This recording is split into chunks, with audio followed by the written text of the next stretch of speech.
Good morning. My name is Ronaldo Salgado. And I am Lorenzo Salgado Jr. We are two of Lorenzo Salgado Araujo's sons. Thank you for the opportunity to speak with you today. Thank you to the others who are here testifying, and thank you to the community members who have joined us in grieving. Whether you knew our father or saw yourself and your loved ones in him, your support has carried us through the hardest 2 weeks of our lives. Our father was a humble, hard-working family man. He didn't need anybody to know his name. He worked hard to protect and provide for our family, to put me and my siblings through college. He taught us that good things come to those that work hard. Our father was also a man of many routines. His last day started like so many days during his 35 years in this country, a country that he loved. He and my mom woke up before the sun. She cooked him a big meal to carry him through the day. He said goodbye to her and to our dog, said a prayer inside his van, and was out the driveway before 6 a.m. to pick up his construction crew. Men he'd worked alongside for years, family men who took great pride in their craft to provide for their own families. One of these men was our dear uncle, Victor Hugo. At about 7 a.m., our mom called to tell us our dad was in trouble. We suspected it involved ICE. As a family, we talked more than once about what would happen if our dad encountered ICE officers. We dreaded the call, but we were prepared. We believed there would be a process and that no matter what happened, there would be a way for our dad to come home.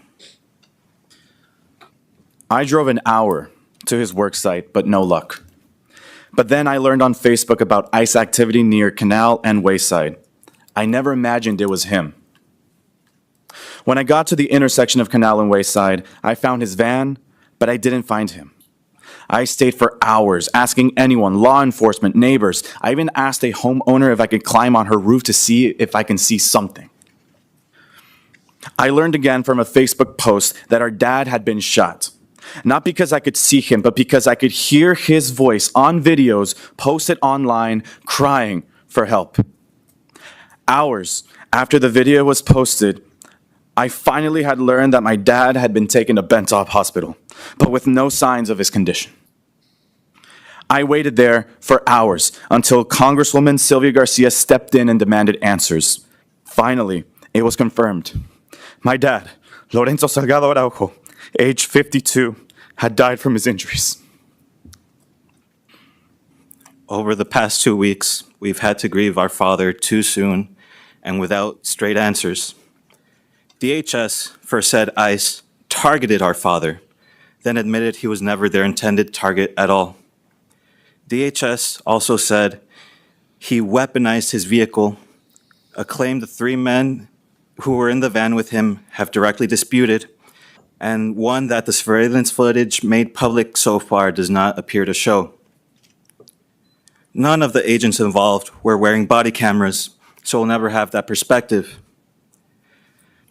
Now they're saying there may have been drugs in the vehicle, which anyone who knew our father would tell you is absurd. He did not use drugs. He abhorred them. And I know my father would have stopped his vehicle immediately if ICE agents had clearly identified themselves, rather than aggressively approach him in 2 unmarked vehicles without emergency lights on. That must have been terrifying, not knowing who was after him. We had talked about what would happen if he were to be stopped by ICE and how he would conduct himself. And he believed there would always be a way for him to come back home to us. We are not the only family living this Kafkaesque nightmare. Shortly after our father was killed, a 3-year-old girl in Biddeford, Maine, watched federal agents shoot and kill her father, Joan Sebastian Duran Guerrero. He too was later confirmed not to be their target. Queremos que su familia sepa, compartimos su dolor. Nadie debería enterrar un padre o un ser querido de esta manera.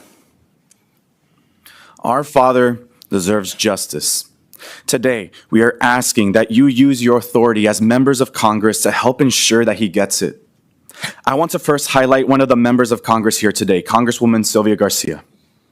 When I was at Bentop Hospital pacing through the hallways waiting for an answer, the Congresswoman stepped up and marched into the lobby in her powerful pink suit jacket and demanded to speak with the higher-ups to finally get the confirmation that my dad had died.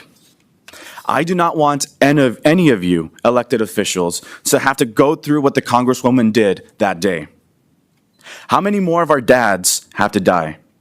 How many more children have to wait hopelessly for answers? How many more wives will have to suffer the loss of their life partner? I urge all of you, esteemed members of Congress, and your colleagues to take action. And this is not a partisan issue. This is an issue of right and wrong. And we believe that there are many wrongs in what happened on July 7th, the day our dad died. All elected members of government have a duty to ensure the safety and well-being of their constituents.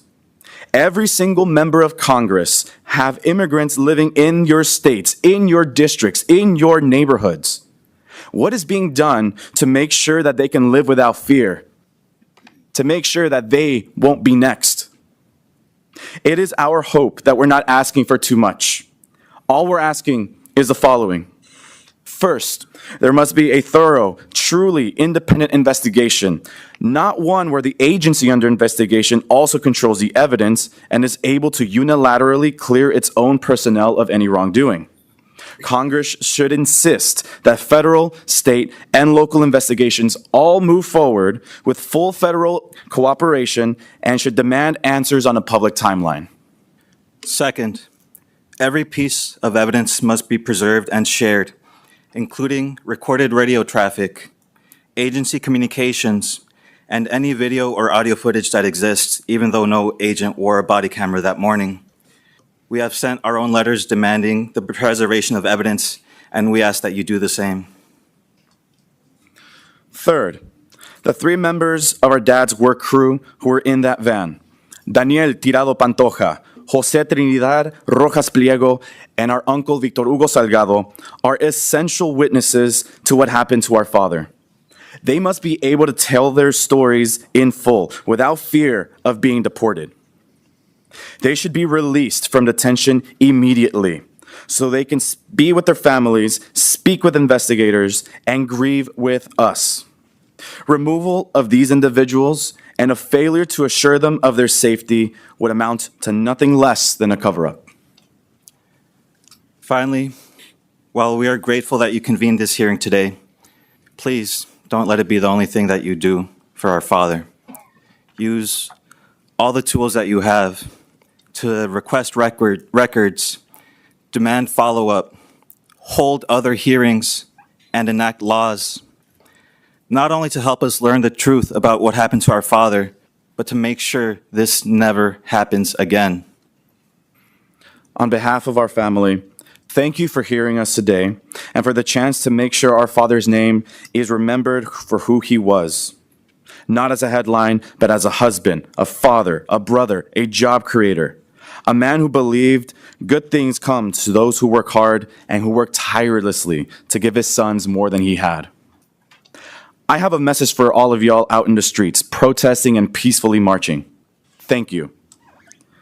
We have some requests for y'all. First, be loud in calling for justice for our dad, Lorenzo Salgado, justicia para Joan y justicia para todos. Second, stay hydrated. Third, and most importantly, make sure that you do everything in your power to get home to your families at the end of the day. We thank you for meeting this moment with the integrity, the respect, the attention it deserves. And lastly, if you'll lend me 2 more minutes of your time, I want you to seriously try to put yourselves in my and Ronnie's shoes. I know it sounds impossible, but really, I ask everyone listening or watching to close your eyes and really try. I want you in your mind to think of a loved one, your brother, your father, your cousin, a beloved coworker. Picture their face and silently say their first and last name. Picture that loved one's face, pinned to the ground, in pain, and yelling out in desperate need of help. Picture the anger and helplessness of watching that person bleed out through a video on your phone. What would you do after? How would you cope with the feeling of losing your protector, your role model, your mother's loving partner, your grandmother's little boy? Would you also make the decision to speak in front of cameras, in front of the national media, to decry the unjust way your father was taken from you, like Ronnie and I have? Think. I really want you to seriously consider what you would do. You wouldn't cower and let bygones be bygones. You would surely move mountains, go hungry, without sleep, marching incessantly towards the slow beating drum of justice. That feeling you feel right now is only a fraction of what my family and I have felt these past 17 days. These past 17 days, my family has spent every waking moment, over 400 hours, asking questions about our father's untimely and unnecessarily violent killing. Going forward, we will spend thousands of hours more in order to fulfill the promise we made to our grandmother at our father's wake, that justice will be done. Would you do the same?